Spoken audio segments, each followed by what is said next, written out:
And welcome to the Virginia PSO webinar featuring Inova Mount Vernon. Dr. Bordeaux and Stacy Schaub are with us to present on Safety Culture Magic Potion.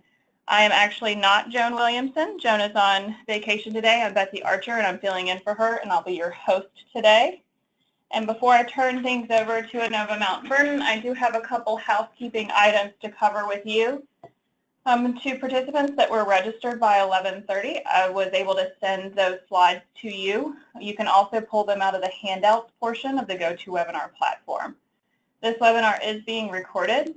We have two ways that you can engage with our presenters this afternoon. If you dialed in using your phone, you may raise your hand by identifying the palm with the arrow in it on your GoToWebinar grab tab. You may click this button and I'll come and unmute your line so you can verbally speak your question. You can also type your question into the questions portal of the GoToWebinar platform. If you'll take a moment to identify the questions portal and perhaps type in your favorite brunch place, that'll help to make sure that that's functioning properly. I do ask that you hold your questions until the end of the program to ensure that we get through our content. And lastly, there will be a feedback survey that's 4 questions that will launch at the conclusion of our webinar. We do value your feedback and we help use it to shape our programming, so please take a couple minutes to give us that feedback. And with that, I will turn things over to the Inova Mount Vernon team.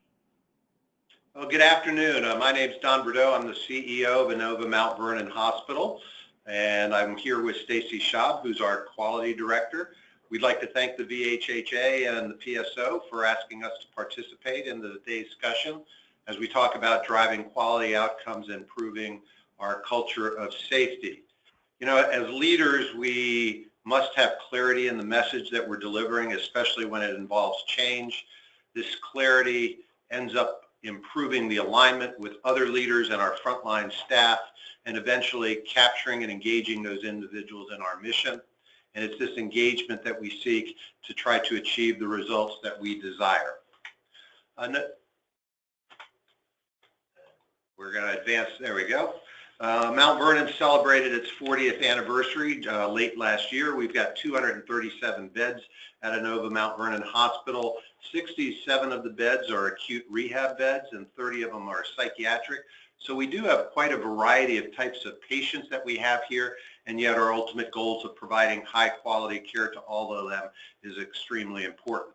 I've been at Mount Vernon Hospital for 25 years as a clinician, the last 8 years as their chief medical officer, and their last 2 months as their chief executive officer. As you can see in the slide, there's a lot of different accomplishments, and these are just a few of them.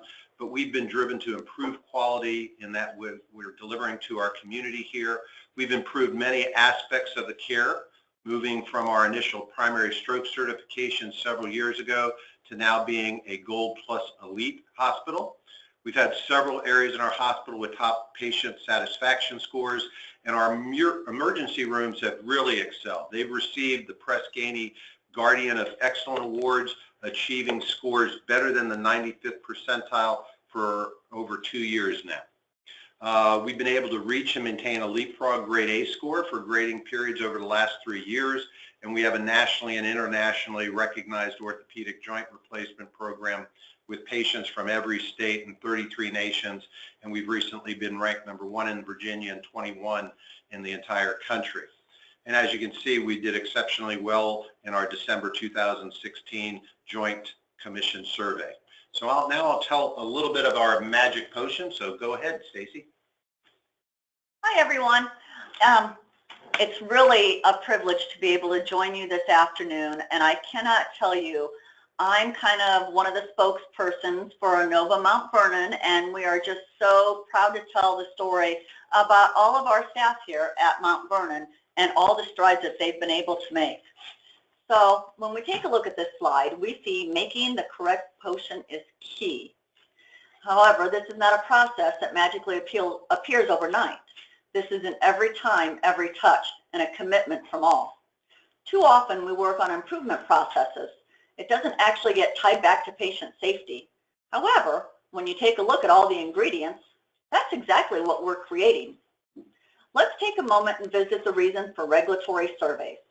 When you actually read every one of the standards, they tie back to patient safety. Sometimes we as leaders, we need to make sure that the staff understand the why behind the standard. For example, why does there need to be 18 inches of clearance for the sprinklers? Yeah, you're right. You need to have it so the water can reach the fire. We believe that using the proactive approach of FMEA, which is Failure Mode Effects Analysis, is truly the best way to gain engagement and understanding. Last year, we focused on falls for our FMEA, and this year we're working on handoffs. All the staff need to be engaged and empowered to really feel the magic. So yes, that means as leaders, visits on nights and on weekends are crucial. So what we like to use here at Inova Mount Vernon is the Cotter's 8 steps of change management. We also use this through our Team Steps program. So change is never easy. In fact, truth be told, most people don't like change. In healthcare, we must change to survive, and it takes every member of the team to make a difference. So Cotter suggests that for changes to be successful, 75% of a company's management needs to buy into the change. In other words, you have to work really hard on step 1 and spend significant time and energy building urgency before moving on to the next steps. Don't panic and jump in too fast just because you don't want to risk of further short-term losses. If you act without proper preparation, you could be in for a very bumpy ride. So, what we would like to share with you is how we applied Cotter's 8 steps of change management to really kick off our culture for patient safety as kind of a renewal process, and we're going to do that walking through getting ready for a joint commission survey. So when I say that, and we take a little peek at the first step to create an urgency, well, I think all of us on the phone and listening is absolutely certain that we all become a little bit urgent and a little bit excited when it's time for guests to come into our building. Then the second step is to build the guiding team. And really, that had to do with all of the commitment from our C-suite here at Inova Mount Vernon, not just from Dr. Bordeaux, but from every member that was able to support us and the entire hospital as we went through the process. Getting the right vision. So our vision for our Joint Commission survey was no expired items and no citations. So then we talk about engaging and enabling the whole organization. So first off is to communicate buy-in. I think too often we don't actually share as managers what our visions are, and then we just expect staff to be able to read our mind. So being able to communicate day in and day out what we were working towards really made a big difference. Then we need to make sure that our staff were empowered to action, that we removed any obstacles. And I think what really hit base with me with this particular one came a bit later. And it came when we had one of our physical therapy assistants speaking at a group of team staff. And she said, you know, I really took it to heart when you talked about not making sure that nothing was expired. Well, we kind of thought everybody was on board. However, this young lady said she actually sat back, and in the back of the rehab gym, she noticed that the alcohol containers for gelling in and gelling out were not being used too often. She was actually to go find and look through a window and see that the product inside of that container was expired. That's wonderful that she found it, but the next thing she did, she actually contacted the proper department and got it replaced.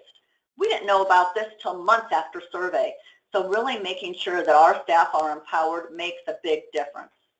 Then we talk about creating short-term wins.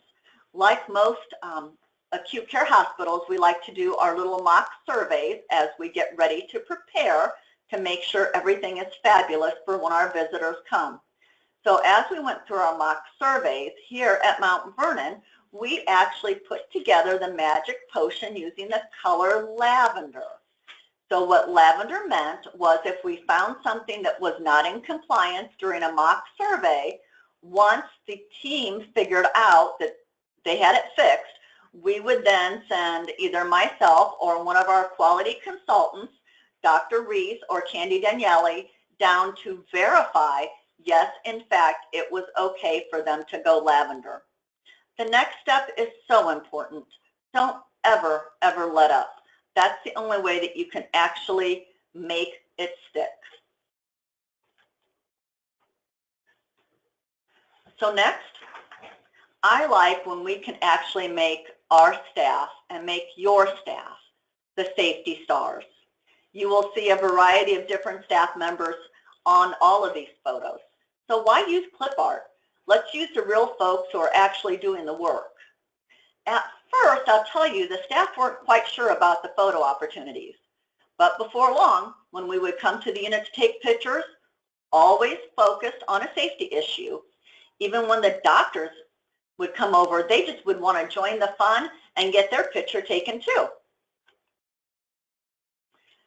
So one thing that we've implemented here, which I think has just been a huge changing for our entire safety culture, has been our Cusp teams. Our Cusp stands for Comprehensive Unit-Based Safety Program. Each group has learned about the science of safety and has an executive sponsor. In the process, we've also taught our staff all about the Second Victim Program, because honestly, each one of us comes to work wanting to do a good job. But every now and again, mistakes do happen. Do the meetings take time? Yeah, they do take time. After a meeting, it's not just typing up the minutes. It's actually focused on the assignments and who has the R, or for the responsibility for the follow-up. So let's see. We started our first Cusp team here on November 22nd, 2016. Currently, we have 15 teams active throughout all of Inova Mount Vernon and off-site to Lorton, one of our freestanding emergency rooms. So what's the important thing about the Cusp team? We look at our safety always. Some of you may use Patient Safety Net, Hero, RSL. It's all the same. It's the information that we get put into our quality department to see what's good and what can we do to improve. So a few of the stories that actually came about from our Cusp teams is in our emergency department, we actually put together a brand new emergency department. So we went from a very tight emergency department to quite a huge emergency department. And the team had decided they were having some issues communicating because it was so large. So from the Cusp team, the manager has actually gotten them all these little speakers that go into their ears so they can talk to each other throughout the day. We think that that has really improved patient safety. We've also put out a safe line. So that means if somebody forgot to enter in a safety always and they were on their way home, they could pick up the phone and let us know what the issue was, and we would follow up. So we want to make sure that we're always closing the loop.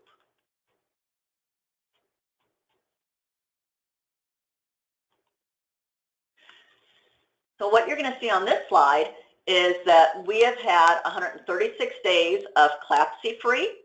We've had 104 days of CAUTI-free and 228 days of ventilator-associated conditions-free.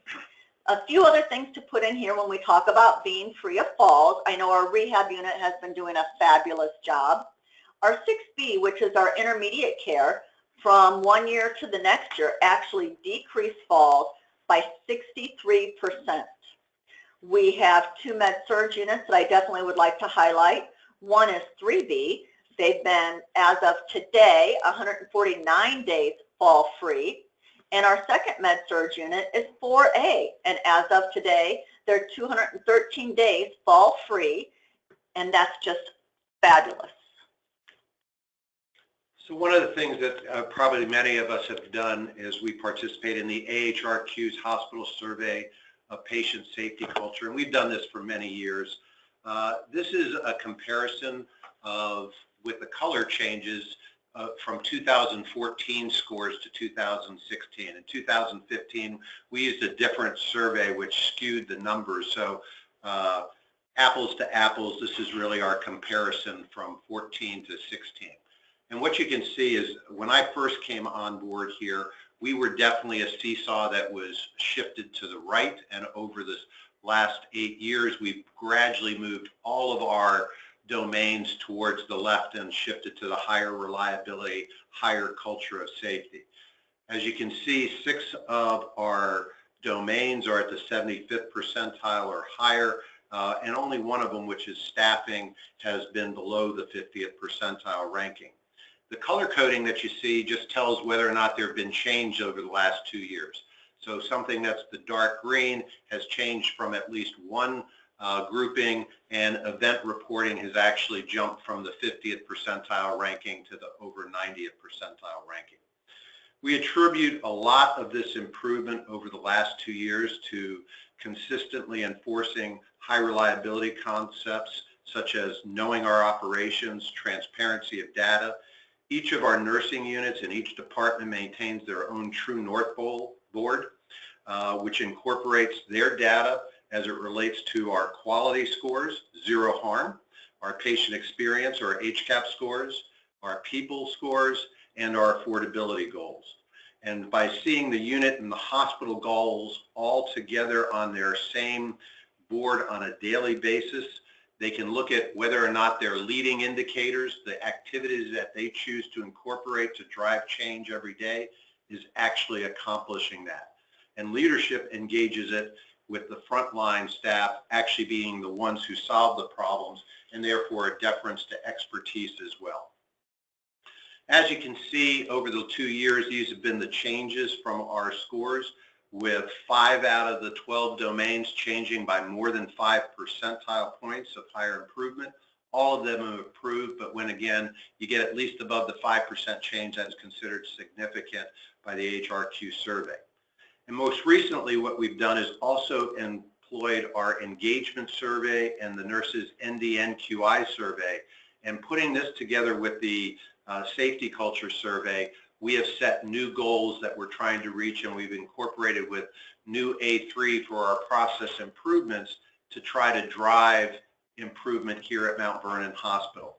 We think that an engagement survey and the results in driving change, and we found teamwork is a major contributing factor to all 3 of these surveys, but driving employee engagement will actually drive the results of our quality outcomes. And this is just a different representation of the same information, with all of our 12 domains moving to the right, meaning improving from the bench, being above benchmark, and as we go higher, actually improving from our prior survey. So as we summarize, at least part of it is every day we're trying to tie our actions, reactions, and results back to our goals, and again, explaining the why we do what we do.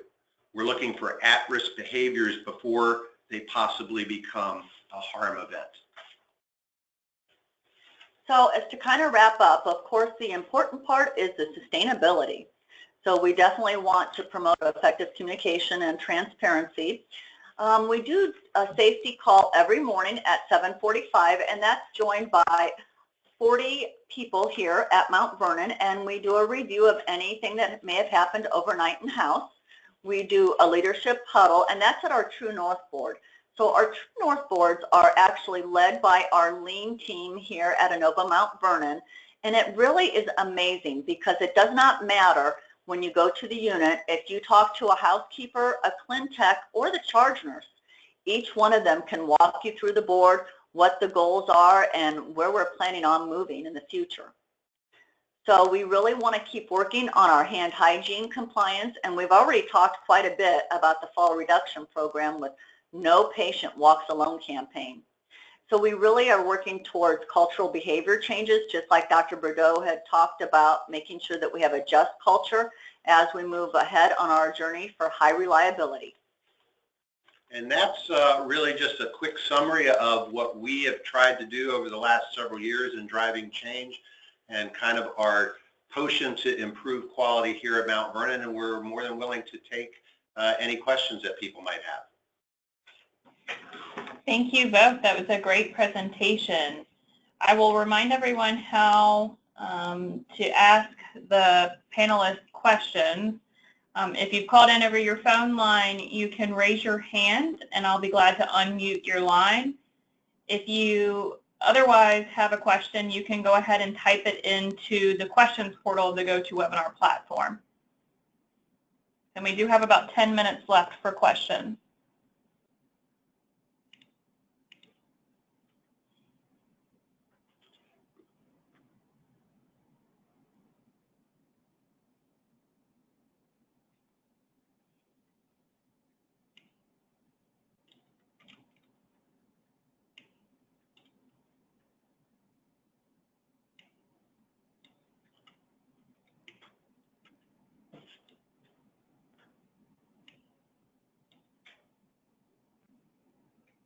I'm not seeing too many come in. Oh, here's one question.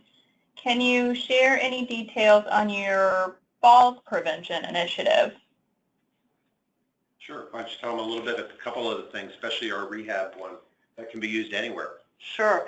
So really raising the awareness of how dangerous a fall can be to anyone. Kind of takes me back, for those of you that are a bit older, you might even remember, say, Alice from the Brady Bunch.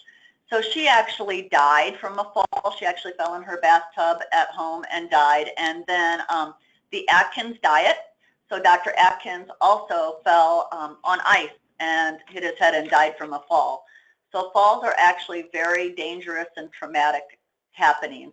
So making sure that we raise that awareness throughout the entire facility. So here at Inova Mount Vernon, we actually have each of our patients sign a fall contract, so they know that they're always to call before they get up, and that way we'll be more than happy to assist them.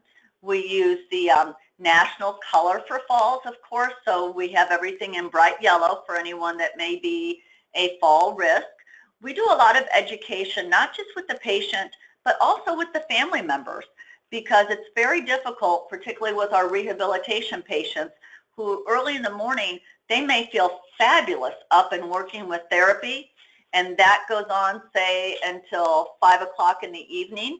And at 5 o'clock in the evening, the energy level is just not there that was there at 8 o'clock in the morning. So sometimes I think they can do a bit more than what they probably can. So really working on that education with each of our patients, their families, and our staff have just been phenomenal. And I will tell you, the other thing that's really helped with the falls has been the purposeful hourly rounding. We even trialed the bathroom buddy here. So I know, you go through how many P's and how many Q's, but there's certainly a way you can do hourly rounding that makes a difference. So instead of saying to the patient, "Oh, are you okay?" How about saying, "Let's get up and go to the bathroom. I have time to take you." And we have certainly noticed a decrease in falls related to that. One of the other things that I recall is that when you get those early morning labs, that patients, once they got awoken, would all of a sudden, after the lab tech was done, they would have this desire to, they'd say, "Time to go to the bathroom now." And so after the lab tech left and there was no nurse in there, they might tend to do that. So again, working as a team, the lab techs even are now asking, and if the person feels like they may get up to go to the bathroom, they're asking them to hold on, and they actually go get a nurse rather than just go on to their next patient. So again, that whole team concept of everybody being tied into why are we doing what we're doing is really important if you're going to keep emphasizing it. Those are some great suggestions for your fall program. Thanks for sharing. Our next question is, do you do Cusp Rounds in all units? Do you do them all in a standardized format? How did staff initially respond, and has this changed over time? So that's quite a bit of questions in one. So do you do Cusp Rounds in all units? So we do in all units. How has it changed over time? I think probably the best one that comes to mind was one that we had in radiology. And our Cusp Rounds here are now 30 minutes. And yes, they're very standardized. We look through all of our safety events. We look at anything that was opened or that was closed that needed to be followed up on, or that we're going to continue to monitor. Each of our Cusp Rounds are facilitated by one of my quality consultants, and each has an executive sponsor. So the first one in radiology that we did, there was a physician there who just was adamant that he absolutely did not have 30 minutes of time in his life to come to this Cusp Round. So we said, that's fine, you can go ahead and leave, and we'll just continue on, you know, with the rest of the group that was here. So once we told him that, he would not stop talking. He actually had a lot of issues that he wanted to get addressed, and he has been at every one of the meetings since. So I think that really when the staff can see the difference that's being made and that the follow-up actually takes place, it really does make a difference. And yes, they do need to be standardized. We have one person, our admin coordinator, Amy, and she is kind of the tie between both of the quality consultants for each of the Cusp Rounds, because each unit has a different executive sponsor. So Amy is kind of that person that says, well, as a reminder, this is what happened in the ED.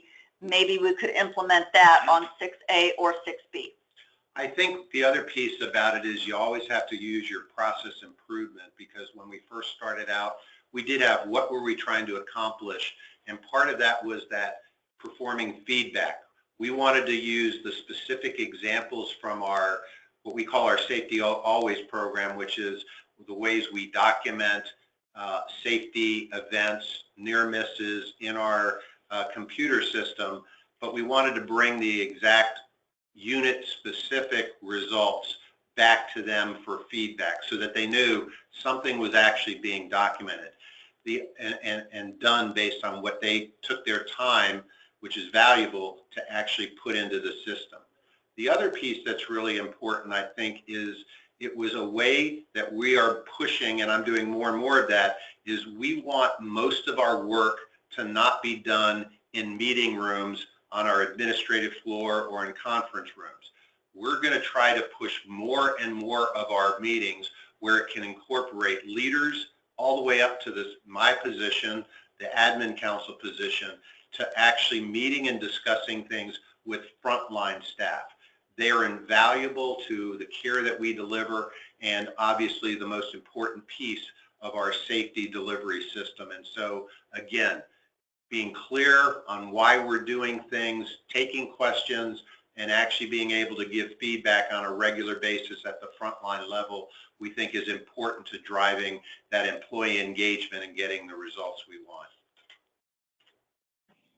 Great, thank you both. Our next question is about burnout. So what suggestions do you have to keep up the energy around an initiative to prevent burnout? Well, you know, burnout, I guess it's a matter of trying to keep it fresh. One of the things that I think we're trying to do, which may be different than burnout, or maybe it's trying to prevent it, is when I think about it, is we have, each of us has a plate, and the plate usually doesn't get bigger. It's just how much food we stuff on our plate, and at some point stuff starts to fall off. So usually as we start new initiatives, I'm always asking the question, what are we taking off? What's actually improved to the part, if you're thinking about the lean process, that we don't have to do daily checks anymore, and now we can Kenzify it, and it can be one of those things that we just intermittently check. Because if you keep checking everything every day and you develop new initiatives, you will get to the point that people get burnt out because they just don't have enough time. And it also means you don't know what you're focusing on if everything is that important. So I think if you're going to evaluate, as you start to add something to your staff as a leader, you got to think about, have I added resources, or have I taken away something so that they have the time to accomplish in a very good, comprehensive way what we're asking them to try to accomplish. Great, thank you. I think we do have one more question. If you're able to remain on the line, the question is, can you share more information on content of the True North board? So I realize we're at time, but if you guys can tackle that, that will be our last question. Sure. So True North is just, you know, thinking about your compass, where do you want to go? What we do as a system, and I'm sure many people do, is we have developed quality, service, affordability, cost. If you think about that being the value equation, value equals quality plus place and experience divided by cost. And obviously the most important people who are involving all this are the people aspect. So we set goals as a system, whether it's zero harm and that we want to get to zero CAUTIs, zero CLABSIs, zero VAPs, we want to cut down on our C. diff rates. Just as an example, what percentile ranking as a hospital system do we want to get for our HCAP scores? We then take those system goals and then we look at the hospital. What makes sense? How much of this is appropriate for Inova Mount Vernon, let's say? And then those goals actually get rolled down to the individual unit. And so on a individual department, you will see our hospital goals, whereas Stacy alluded to where we do our morning safety huddle with leadership, we have our hospital True North board, which has the system goals plus the hospital goals. On the unit, it's the hospital goals and their own individual department goals. So you may have a unit who had, I'm making the number up, 20 falls last year. And if we wanted to cut that by 50%, their target may be 10 goals, let's say, or 10 falls. And so they will see that as a lagging indicator. How many falls did we get last month? If it's what Stacy was talking about on falls prevention, what's our leading indicator? Did all of our patients have their fall risk assessment? Did we do hourly rounding? Whatever the initiatives that you want to do every day that may prevent the fall, those are the things that they talk about. And twice a day, one during the daytime shift and 12 hours later at the nighttime shift, they stand and do their daily safety huddle, and they will talk, not about everything that's on the True North board, but where did we have a fallout in what we were trying to do in our leading indicators. And so this is really what's on their boards, and they see all of the goals, and actually they're all in public places, just the layout of Inova Mount Vernon Hospital. We don't have nice hidden away places for our staff to really meet and congregate. Patients and visitors can actually see the data, and sometimes they even get involved in conversations related to safety, patient experience, if they're there on the floors at the same time. I think that's great, and it really speaks to your commitment to transparency and improvement as well. We're going to go ahead and conclude the webinar with a comment from one of your staff members. I hope I don't embarrass you, from Inova Mount Vernon, just saying that she's a staff nurse, and she wants to say that she's seen great improvements in their patient safety and patient outcomes over the past 6 months or so, thanks to Dr. Bordeaux and Stacy meeting with the staff on the unit at least twice a week. So kudos to you guys for your leadership and taking on these initiatives. Well, Thank you very, very much. And with that, we'll conclude today's webinar. I will remind you to please give us your feedback in those 4 questions that will pop up. And we'll see you next month. Thanks so much.